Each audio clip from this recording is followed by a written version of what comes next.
의능시 감게 들었어. 이마, 그돌아보게. 헤이, 이마 걸어가나, 나 때문에, 나기 따져나 로리바, 나 때문에, 아이고도 이마 가는 이스 오자닝에. 에, 그이노 하이시보. 이때 이마 가야되나. 이마, 난 가오르보네 낭보. 에이세, 나만의 티네, 나 때문에 하리스 따드로. 하이, 이마세 라이프트 나가 동자라. 에어지모 마이버 걸게. Is Karino Ama City Ama Ahanbi Nang wari bore Nang sangame bore Ahanbi Na tao May ba? Nasaktuga, tisalami ng diyam na. Alma, ay nakuha na rin yung matagdiyam. Napasarang ba rin ng hawsi diyam tiramay ba? Uzo niya. Hey Nang na ingon da ti Koli Muyan hada basuko Nang na dung koy na minita na Nang na pasaya na kasada na Ado Nang na kamay na taon na si Datsang amino Sumini. Oh, may ba? Ay do, sida yap chok tari. Ay do, chakama na taka daw. Ado, ay nene.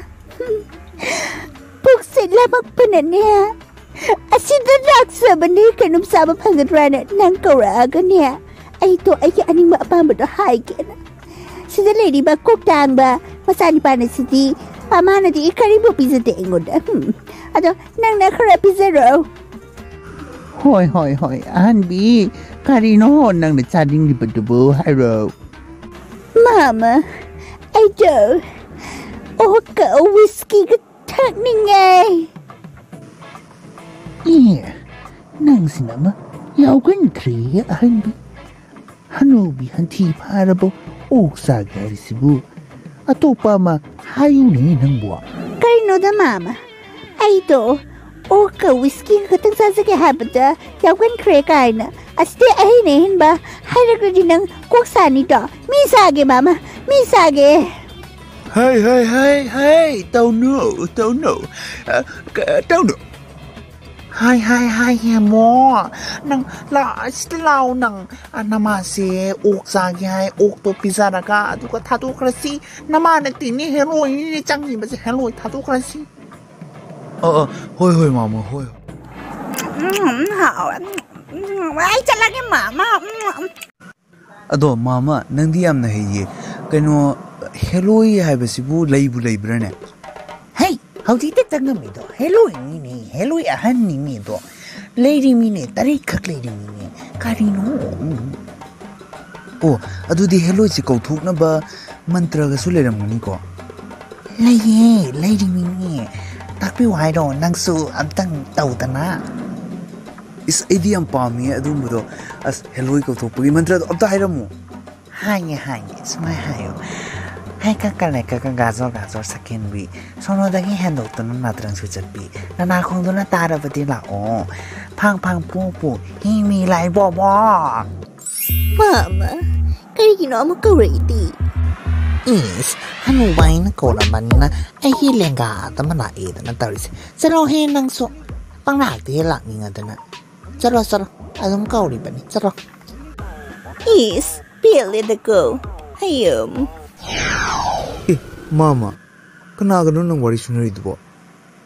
Heloin do Akaw ba mi do tane Uga ni Mato Aduna ni Ay kak na uba ni Nang nakawar pa din nang natom uga daw rin Ado Nang sisinani nga din Nang natomta Ay hinong yayda Daw na yengo Nang ilang kagi Ama sa tolak pa jay ko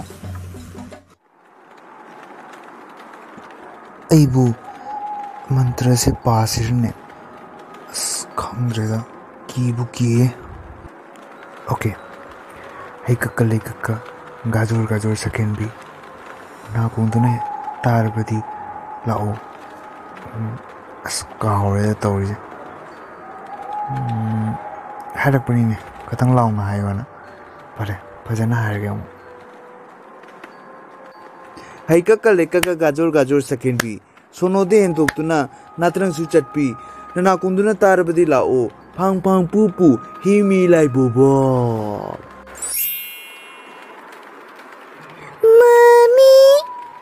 Mami Sami Mangalip lady Karigino nang naibong Asuk kauriba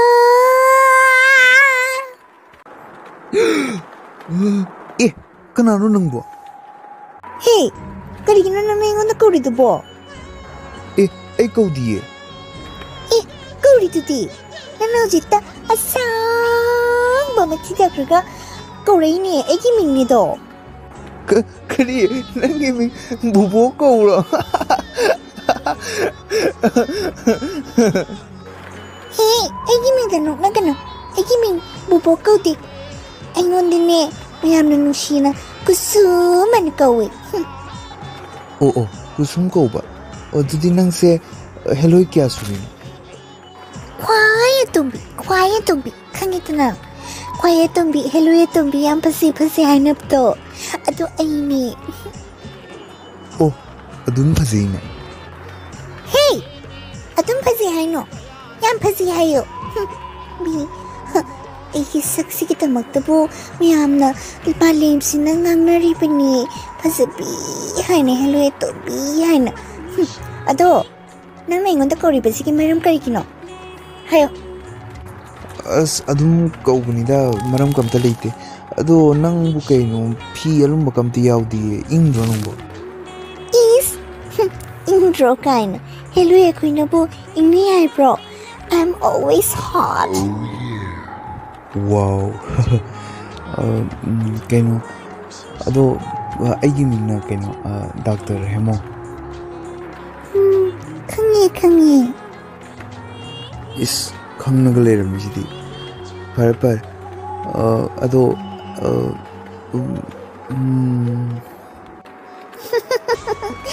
Kangi bungo Ay loina kangi nang nani Ingoda pamsi Ingoda pami hani nang ito ay kangi Yam khangi nangdi. As yam khangi smart. Asidai Dr. Hemo amadi Heloi atombi kusum. Yam nungaiba nungshi mari ama thamba horaki. Mabanido nungti numit khudingi unaba laki ahinga. Kusum.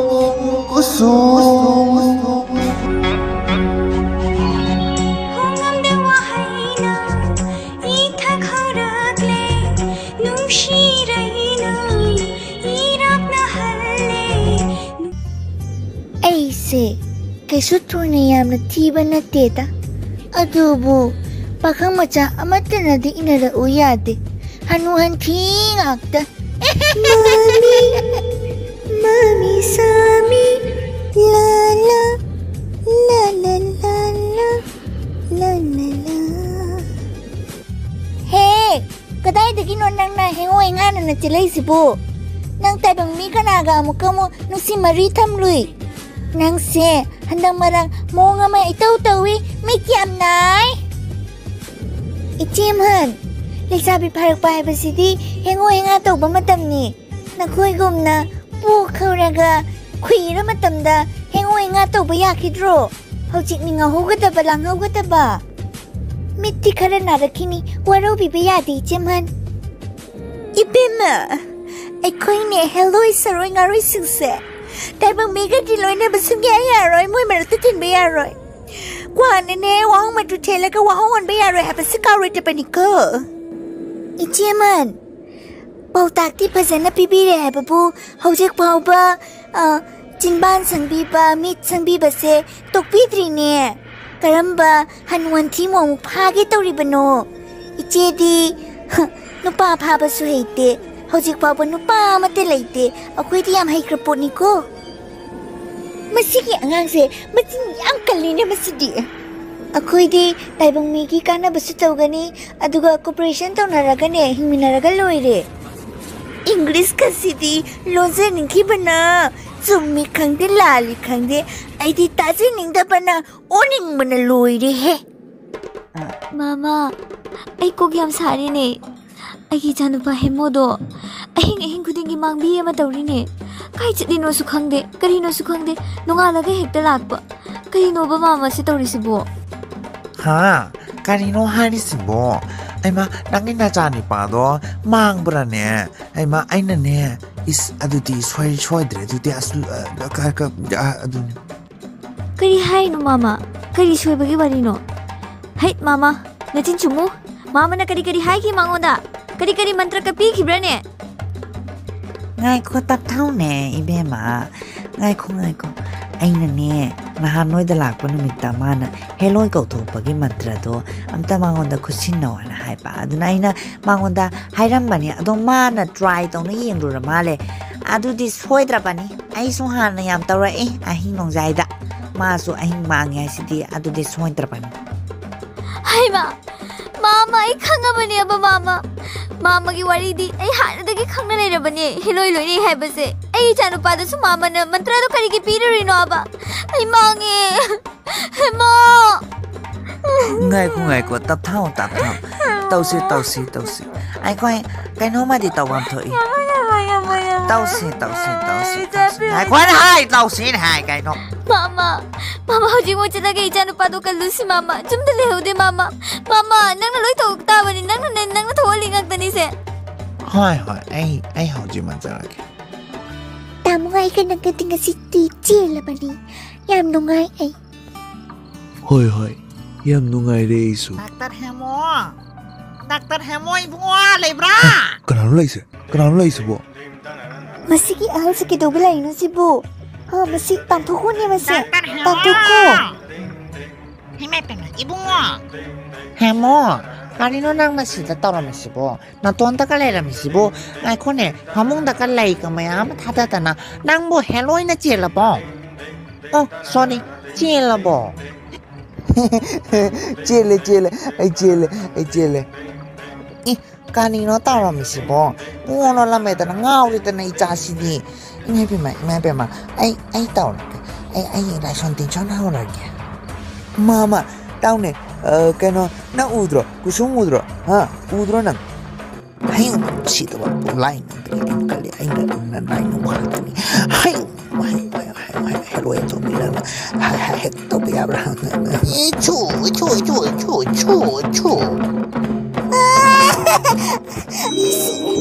Ito binibisi mo.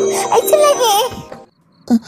Mama, kusum chakre, mama, koro, kusum koro. Hai, tao nu ne nang bo. Ma to hello ni ne. Miyoi ga bai khoi ga launa le na ba ya ro ni tao nu ne nang bo. Mama, ay maga tungna na bai da mata ay hojima sigani mama. Ay hojima sigani aduga kusum ga tungna gani.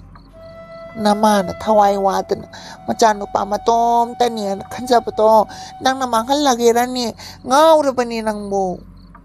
Ay khangde mama, ay khangde kusum, na lao kusum.